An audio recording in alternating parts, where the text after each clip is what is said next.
Eu já falei aqui nesse canal sobre a queda de Constantinopla, um vídeo todo especial que eu montei para contar o passo a passo dessa história, desse acontecimento que para muitos é o que marca o fim da Idade Média. Eu também já fiz um vídeo aqui no canal sobre a história e as conquistas de Alexandre o Grande. Também tem esse vídeo disponibilizado, eu vou deixar esses dois na descrição para quem quiser assistir depois.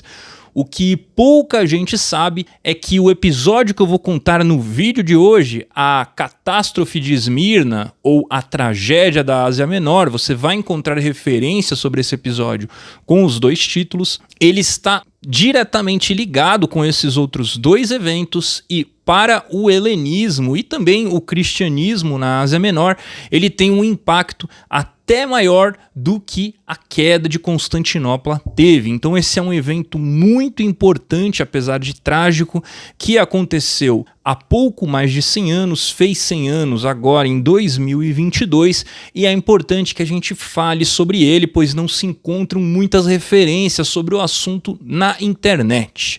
Pois bem, para vocês entenderem o que se passou, a cidade de Esmirna, hoje conhecida como Izmir e atualmente pertencente ao território turco, é uma cidade que foi fundada há mais de 3.000 anos. Os gregos colonizaram aquela região toda da Ásia Menor. Eu vou colocar algumas imagens para deixar bem claro, né? Aquela península da Anatólia, da Ásia Menor, que hoje faz parte do território turco. Toda essa região era feita por cidades gregas, as colônias gregas, também chamadas por vezes de clerúquias, que eu já falei aqui algumas vezes sobre esse termo.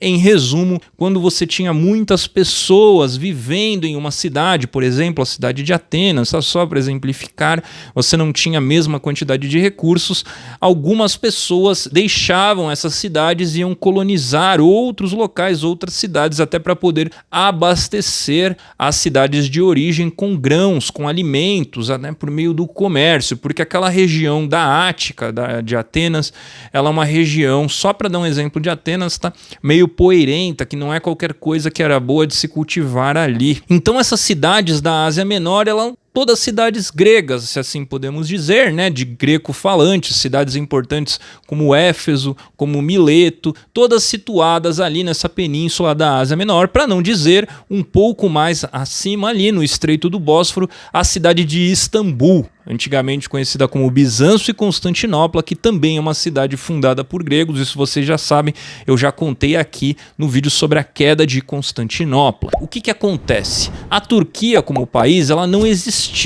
até o fim da Primeira Guerra Mundial.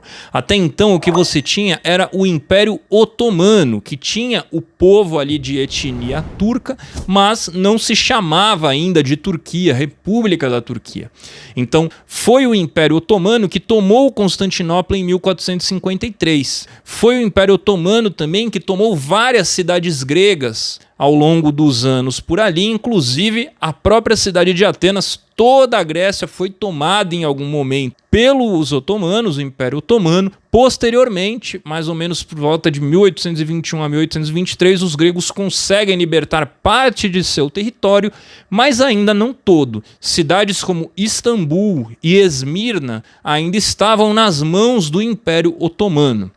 Acontece que, por mais que o tempo tenha passado e os otomanos tenham tomado essas cidades gregas, eles ainda permitiam, digamos assim, que povos de outras etnias e que falavam outros idiomas vivessem em seu território. Claro que houve momentos em que a religião pode ter sido mais perseguida, mas houve outros momentos em que era inclusive permitida a liberdade de crença, você professar a fé cristã dentro do Império Otomano. Então existia uma certa cultura de maleabilidade dentro do Império Otomano. Quando cai o Império Otomano ali ao fim da Primeira Guerra Mundial, os gregos vão para cima, né? Eles estavam juntos ali da Entente, que venceu a Primeira Guerra Mundial. Os gregos vão para cima para tomar de volta os seus territórios e libertar os seus territórios, que tinham grande quantidade de gregos ainda morando sob o jugo de outro país, de outro império. Então a Grécia consegue os antigos territórios da Macedônia de volta, não a Macedônia do Norte que existe hoje, da antiga região da Macedônia, de Alexandre, a região da Trácia Oriental. A Grécia vai recuperando territórios que tinham ali vivendo povos gregos, falantes da língua grega, que não pertenciam mais ao território do Reino da Grécia, que ficou independente do Império Otomano mais ou menos por volta ali, se eu não me engano foi 1821, 1822, eu coloco a data certinho aí no vídeo. O fato é, apesar de ter recuperado alguns territórios com o fim do Império Otomano, a Grécia ainda não havia conseguido recuperar as suas cidades da Ásia Menor. Então ainda existiam muitos gregos, por exemplo, nessa cidade que eu mencionei aqui no começo do vídeo, a cidade de Esmirna, muitos gregos em Istambul, né, na época ainda chamada de Constantinopla, praticamente 25% da população de Constantinopla se formava ali por gregos que controlavam meio que o comércio da cidade. Então existia no coração de cada grego essa esperança de recuperar as suas terras, que tiveram cidades por eles fundadas e assim, mais de 2.000, 3.000 anos, você tendo ali uma cidade e de repente você perdendo a cidade e o seu povo continuando vivendo na cidade, só que sob o jugo de outro país. É uma situação muito complicada. Tanto que da última vez que eu estive na Grécia, eu cheguei a utilizar esse termo, né, esse substantivo Istambul, e um senhor veio me corrigir, me disse, você não usa esse nome aqui, Istambul não existe. Na verdade, o nome da cidade é Constantinopla. Não diga Istambul, diga Constantinopla. Porque existe um ressentimento muito grande por parte dos gregos por conta da perda dessa cidade e diversos atritos que a Grécia e a Turquia tiveram, né, ao longo aí dos anos que se passaram. Sempre foram relações complicadas, digamos assim. São países que estão ali um do lado do outro, disputam os mesmos territórios. Teve essa questão de praticamente uma dominação turca por quase 400 anos na Grécia. Então rola um ressentimento, sim, entre os dois países, infelizmente.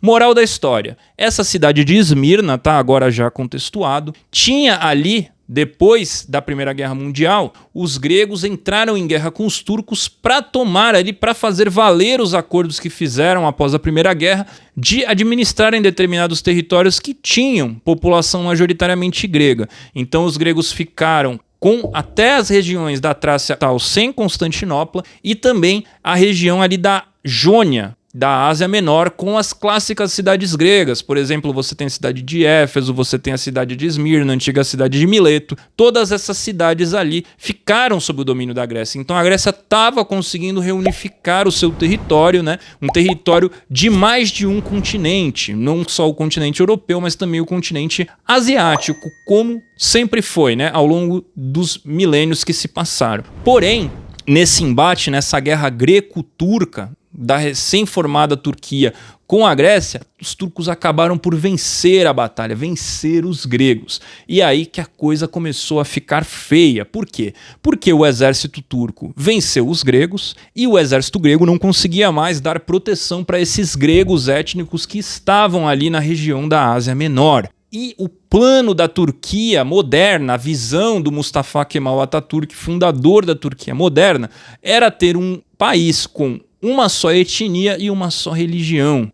Então ele não queria mais essa história de ter um país com gente da etnia grega, da religião cristã, vivendo ali falando, por exemplo, a língua grega.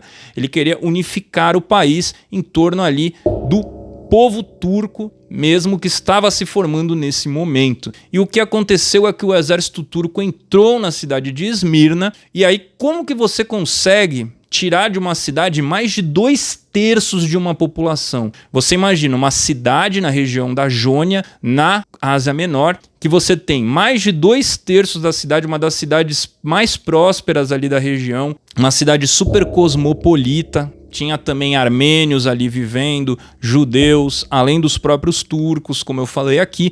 Como você faz para unificar? Você tem que praticamente cometer atos de genocídio, matar essa população inteira, que é uma coisa que é complicada das pessoas fazerem, admitirem e quererem fazer. Quando fazem, tentam fazer de forma mascarada, usando algum subterfúgio, escondida. E o que aconteceu foi que o exército turco colocou fogo na cidade de Esmirna, nos bairros grego e armênio, os bairros cristãos, acabou não colocando fogo nos bairros turco e judeu, e os bairros gregos e armênios foram tomados por um incêndio de proporções catastróficas. Se você analisar as imagens do que aconteceu, são imagens horríveis da cidade pegando fogo. Metade mais ou menos da população grega que vivia ali morreu nesse incêndio, e a outra metade, mais de 100 mil pessoas, correram em desespero para o porto para tentar fugir, para tentar sobreviver. Essas pessoas que conseguiram fugir foram acolhidas na Grécia como país que se formava do outro lado, e a Turquia conseguiu eliminar a presença étnica dos gregos da Ásia Menor praticamente para sempre. Ainda existia uma quantidade grande de gregos em Constantinopla, mas foi feito de tudo para esses gregos irem sendo expulsos de uma vez por todas, como, por exemplo, aprovarem leis proibindo esses gregos de exercerem várias profissões, destruição de lojas, pessoas sumindo, sendo espancadas. Isso tudo foi acontecendo para desincentivar os gregos a viverem ali em Constantinopla. Os gregos passam então a migrar para o território da Grécia, tendo que deixar o território da então nova Turquia, deixar as terras em que viviam seus antepassados, em que viviam há milênios. Então esse foi um golpe fatal no helenismo, que é esse cultivo dos valores da cultura grega que existiam na Ásia Menor, também para o cristianismo na região, porque os gregos são cristãos ortodoxos. Então essas pessoas tiveram que ir para o território da moderna Grécia, que não é o território da Grécia clássica, da Grécia tradicional, tiveram que deixar os seus territórios ali para sempre. Tá bom? Eu não sei se vocês conheciam essa história, deixa aí nos comentários se você já ouviu falar, se você já conhecia algo sobre essas cidades. Eu vou ficando por aqui, deixa um like se gostou do vídeo, não esquece de se inscrever no canal. Muito obrigado, até a próxima. Valeu!